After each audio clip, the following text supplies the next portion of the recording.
Olá, caros telespectadores que agora acompanham a programação da TV Candidez. Estamos iniciando mais um programa Espírita Nova Era, programa esse que é uma realização da AME, Aliança Municipal Espírita de Divinópolis. Como todos vocês já sabem, nosso objetivo é levar até você a proposta educativa do Espiritismo, bem como a sua proposta consoladora para os nossos corações. E no programa de hoje, nós estamos recebendo um companheiro muito especial que participou aqui do CETESP, o Seminário de Ética e Espiritualidade, na cidade de Divinópolis, que é o nosso amigo Simão Pedro, da cidade de Patrocínio, que é graduado em Direito, Administração e História, professor universitário, e veio falar no dia de hoje sobre o tema Fatos Mediúnicos do Evangelho. Bom dia, Simão, seja bem-vindo. Bom dia, muito obrigado. Sabemos que o Novo Testamento é repleto de passagens e que a mediunidade de Jesus foi apresentada de forma ostensiva e clara a todos nós. Você poderia falar de algumas passagens, de alguns acontecimentos oriundos da mediunidade de Jesus? A própria anunciação. Se nós observarmos o Evangelho de Lucas, nós veremos ali um fenômeno mediúnico de um anjo, que nada mais é do que um espírito, se manifestando a Maria. O espírito Gabriel, ele então se manifesta a Maria e anuncia o nascimento de Jesus. Quando ele diz, salve Maria, né? Salve a mãe de Jesus.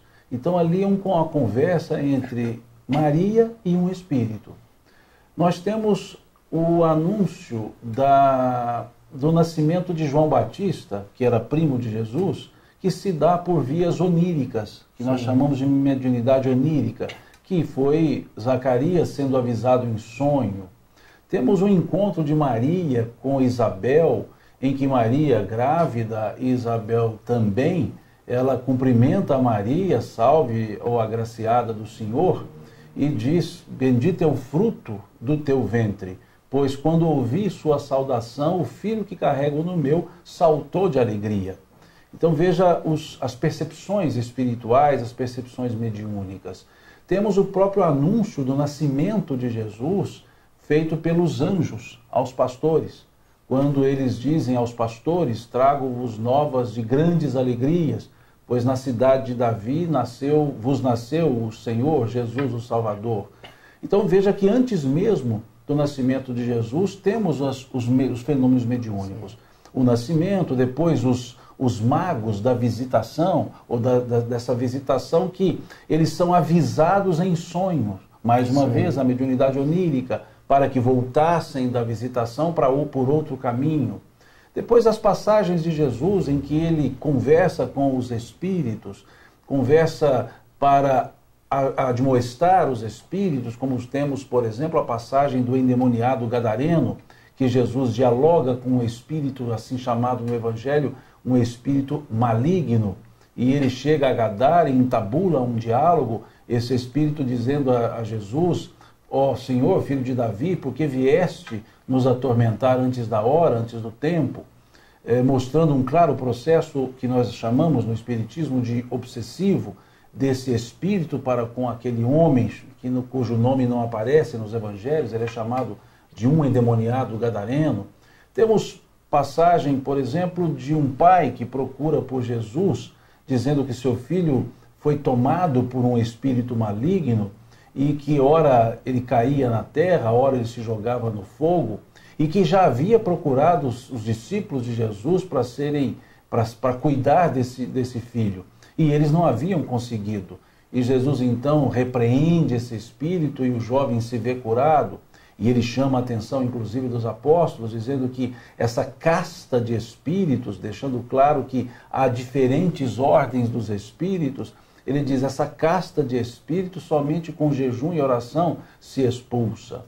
Então são diversos os fenômenos, como o fenômeno do Monte Tabor.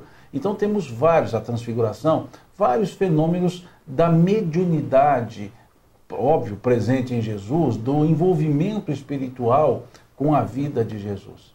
Moisés, no Velho Testamento, essa questão da temática da mediunidade no Evangelho, se nós voltarmos a Moisés no Velho Testamento, o profeta estabeleceu algumas restrições ao contato com os espíritos. Com isso, alguns companheiros alegam representar uma proibição da mediunidade. Observando a vida de Jesus marcada por um estreito contato com o mundo espiritual, não haveria uma contradição, já que ele disse não vim destruir a lei? Vejam, nós não precisamos chegar até Jesus para entender essa proibição. Sim. De fato, existe uma proibição. Moisés, ele não recomenda, ele proíbe. Sim. E dizer o contrário é não ler o texto bíblico. No Levítico, capítulo 20, no Levítico, capítulo 19, temos uma proibição. Sim. Ai de ti, de vós, se vos dirigires a um evocador de mortos. Virarei meu rosto contra vós e vos banirei da face da terra. Isso está escrito lá no Levítico, capítulo 20. No Deuteronômio, capítulo 18, nós temos escrito também uma proibição. Não se ache no meio de ti quem faça passar pelo fogo o seu filho ou sua filha, nem quem se dê aos algouros, à magia, ao feiticismo, à evocação dos mortos, pois o Senhor abomina tais práticas. Então, há de fato a proibição. O que não se observa quando se traz essa ideia da proibição é perguntar o que se está proibindo. Sim. Se é o contato com, aspas, os mortos, ou se é a forma do contato com esses mortos. E onde nós podemos buscar elementos para responder essa pergunta? No livro de Moisés, no livro Números. Moisés escreve o Gênesis, Êxodo, Levítico, Números e Deuteronômio. E lá no livro Números, no capítulo 11, temos lá uma narrativa, um fato, que vai nos explicar claramente o que se estava proibindo. Existia na comunidade um grupo de 70 anciãos, aos quais era permitido o uso dos dons proibidos, o uso da profecia, da evocação.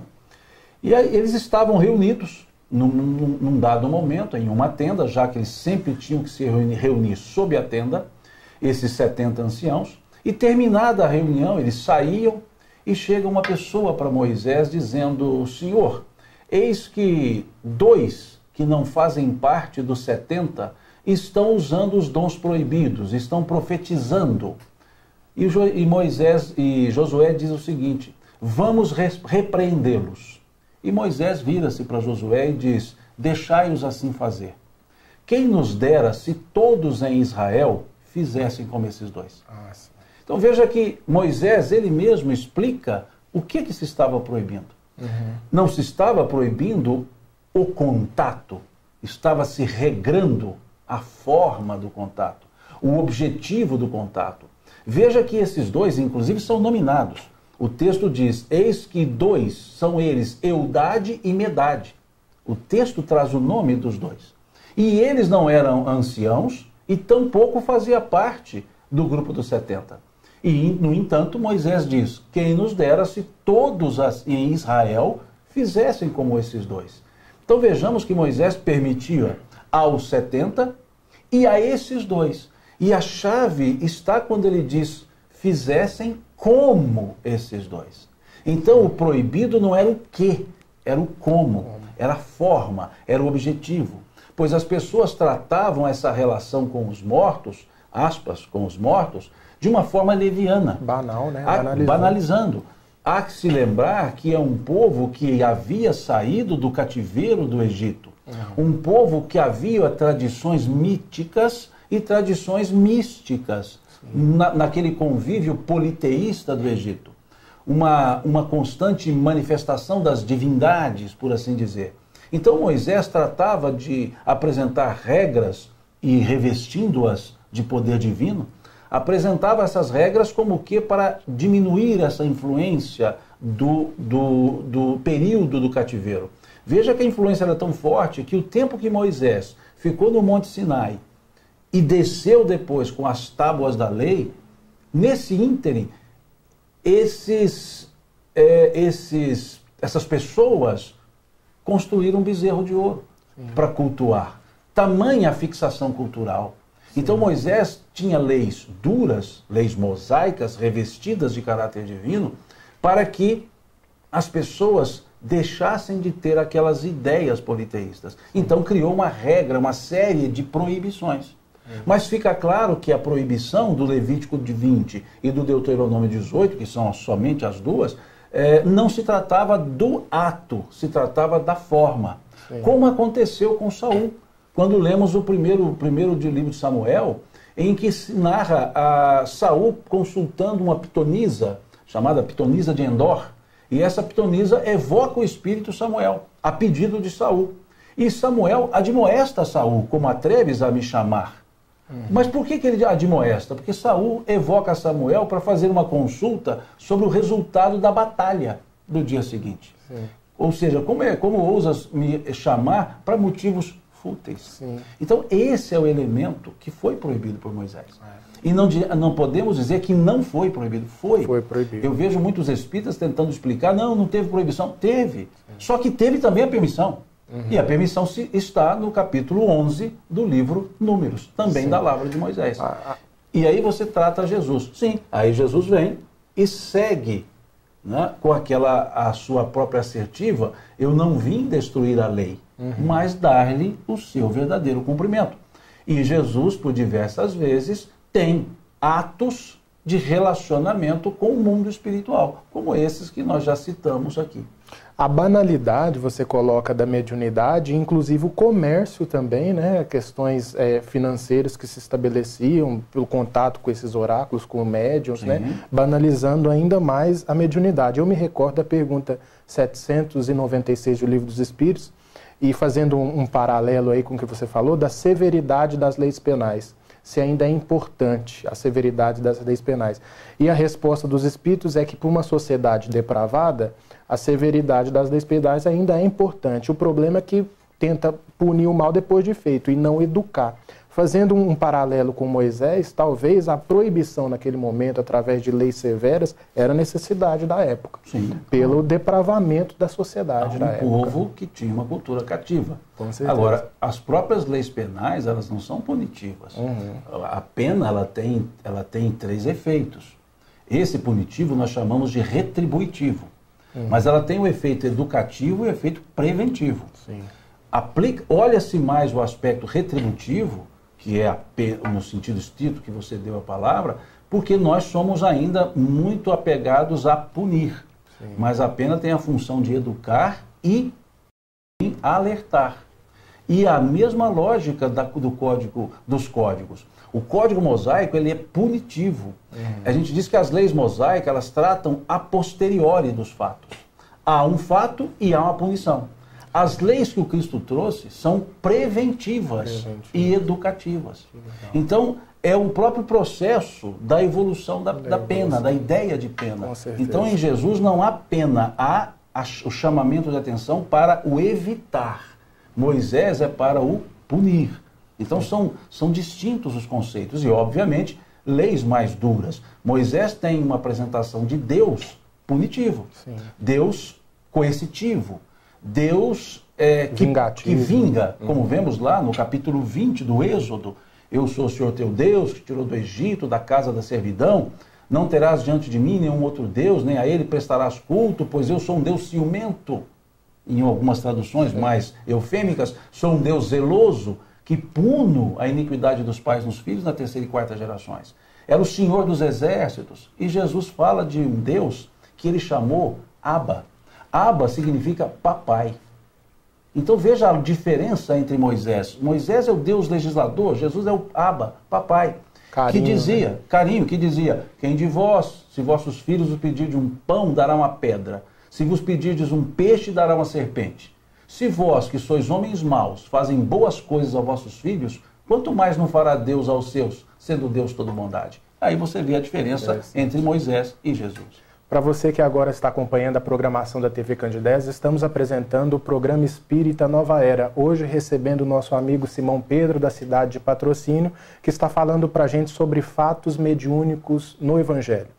A pergunta seguinte, Simão, nos fala sobre o episódio da transfiguração de Jesus, que segundo as tradições ocorreu 40 dias antes da crucificação, na presença de alguns discípulos.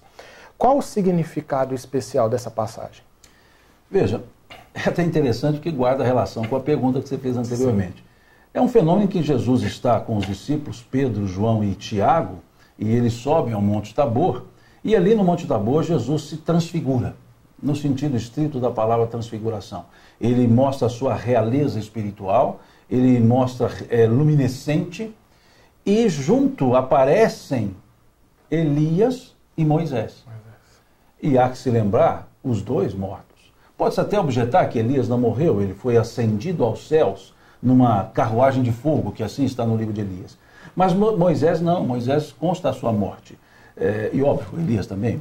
Mas, vejam, Moisés, que em tese proibiu, ele se mostra. Então, se houve uma derrogação de lei, foi feita por ele. Sim. Porque ele derrogou, porque ele se apresenta depois de morto para conversar com Jesus. E conversam, e a aparição de tamanha tangibilidade que os discípulos disseram para Jesus: Senhor, que bom que estamos aqui convosco, pois assim poderemos levantar 3 tendas, uma para o Senhor, outra para Elias, outra para Moisés. Então, uma manifestação mediúnica de alta tangibilidade, pode-se dizer, quase afirmar, uma materialização. Então vejam que é um fenômeno em que Jesus simbolicamente mantém um diálogo de realeza, porque Moisés é o patriarca, Elias o profeta. Sim. Elias aquele que viria antes do Senhor. E não aqui entramos no mérito de João Batista e Elias, não é isso? Mas vejam, Cristo se transfigura, Elias está com ele. Cristo se transfigura, Moisés está com ele. Então ali Jesus se colocava junto ao patriarca e ao profeta, para mostrar a sua realeza espiritual. É um fenômeno significativo para o entendimento da dimensão espiritual do Cristo, de Jesus, um fenômeno significativo em termos de símbolo, pois trata-se de 2 símbolos referenciais para o povo judeu, para o povo hebreu. Com certeza. E Jesus foi médium do Criador do Universo na sua missão? Simbolicamente, sim. Né? Um médium de Deus, né? Vamos dizer assim. O que é médium? É um intermediário. Sim. É aquele que funciona como um intermediário entre 2 pontos. Porque muitos companheiros questionam se ele estabeleceu contato com a inteligência divina diretamente. Veja, esse aspecto do contato, a gente chama isso de epifania. São diversas possibilidades de contato. Quando Jesus dizia, meu pai e eu somos um, óbvio que em símbolo, ele quer dizer que a sua mente estava intimamente ligada à mente de Deus. Nesse sentido humano que nós damos a ideia de ligação. Jesus, ele dizia, não faço a minha vontade, mas da vontade daquele que me enviou. Ele dizia, não falo de mim, mas do meu Pai que me enviou. Aquele que a mim me ouve, ouve a meu Pai. Então são elementos simbólicos, mas que mostram essa relação de Jesus e Deus. E é importante entender isso. Jesus, ele usava, por diversas vezes, ele se referia ao Pai e ele usava pronomes possessivos. Meu Pai, vosso Pai, nosso Pai. A língua aramaica a qual Jesus falava, uma língua limitadíssima. E ele abusava dessa língua. Então dizia, meu Pai é Deus na dimensão de Jesus. Meu Pai e eu somos um. Ou seja, como ele vê. Vosso Pai é como nós entendemos Deus. Que ele muito bem colocou quando ele disse, sede perfeitos como perfeito é o vosso Pai.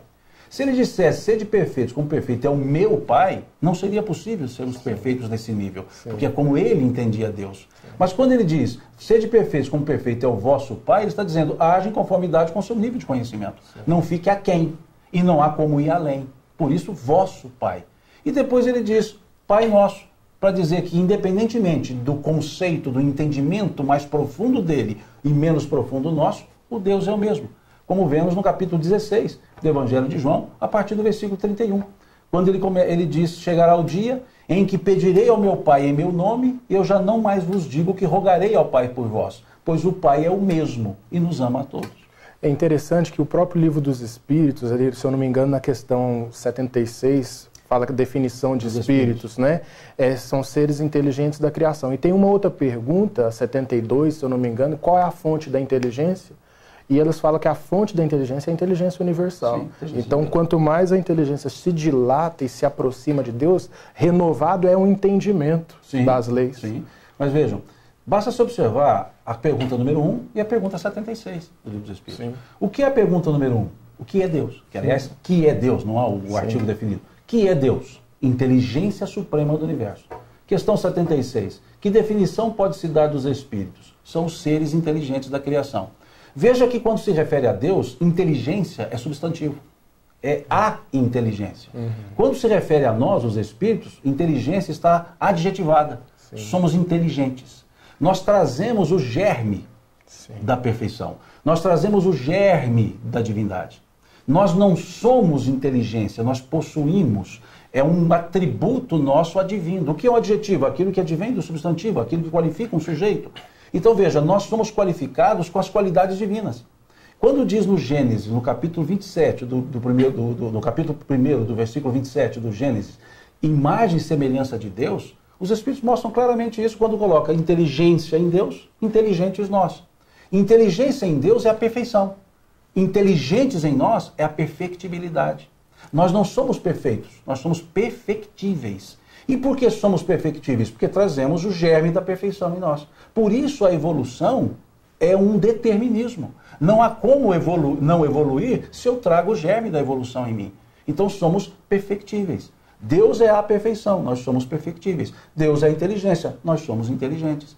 Então por isso é que nós evoluímos. Por isso é que nós, então, nos dizemos a imagem e semelhança de Deus. E Jesus chama atenção para isso, você pode verificar no capítulo 10 do Evangelho de João. Quando ele vai falar, sois deuses, e fazendo uma pergunta. Porque esse sois deuses é um salmo. E Jesus chama a atenção dizendo, o salmista não disse sois deuses? Veja, então, por que não agis como tal?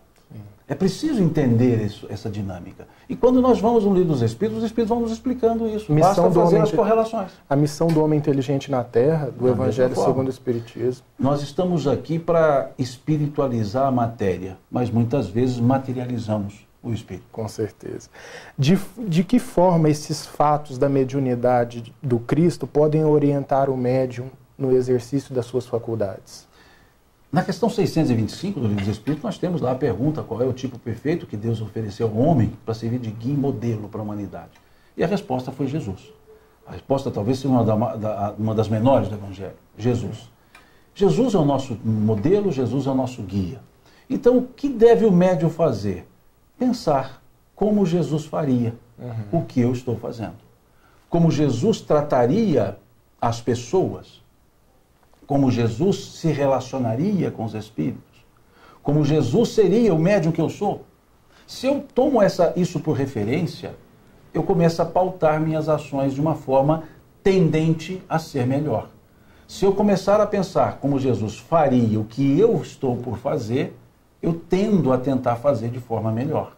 Então, espelharmos-nos em Jesus, que tratava a todos com uma consideração, não fazia acepção de pessoas, não fazia exigências prévias para cuidar das pessoas, que muitos espíritas têm esse hábito. Para distribuir uma cesta básica tem que obrigar a escutar o Evangelho primeiro, ou seja, cobra uma taxa chamada escute a palestra para depois você receber uma cesta básica. Jesus não fazia isso. Ele, quando multiplicou os pães, ele não disse assim, olha, distribua só para quem ouviu o meu sermão. Ele disse aos discípulos, dai vós mesmos a eles de comer. Ou seja, faça você o que tem que ser feito. O amor incondicional. É incondicional. Então, esse é o mestre, esse é o ser divino, no sentido simbólico, Jesus, que nós chamamos Cristo.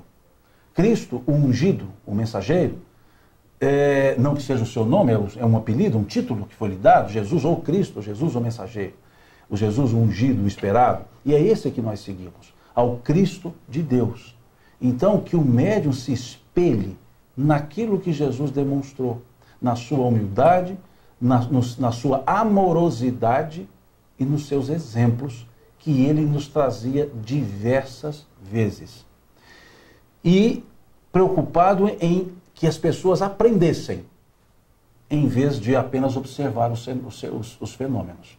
Porque ele chamou a atenção dos habitantes de Cafarnaum, aos habitantes de Betsaida. Quando ele dizia, ai de ti, Cafarnaum, ai de ti, Betsaida, se as coisas que aqui fiz tivessem sido feitas em Tiro e Sidom, eles teriam crido. Ou seja, Tiro e Sidom, cidades da Fenícia, que eram conhecidos como gentílicos, povos menores, E Jesus disse, se lá eu fizesse o que eu fiz aqui, eles teriam acreditado em mim. E vocês, com tudo isso, não acreditam.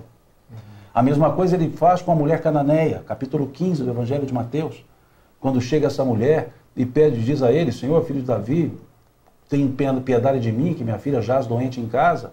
E por ela ser cananeia, ele diz a ela, não, mulher, eu não vim senão as ovelhas desgarradas da casa de Israel. Não convém dar aos cachorrinhos a comida que cai das mesas dos seus senhores.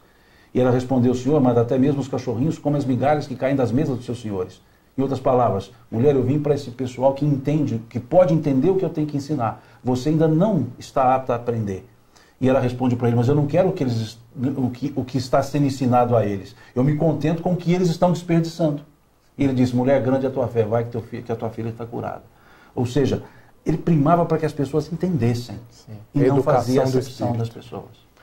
Simão, nós te agradecemos os esclarecimentos dentro dessa temática tão rica que hoje a gente apresenta.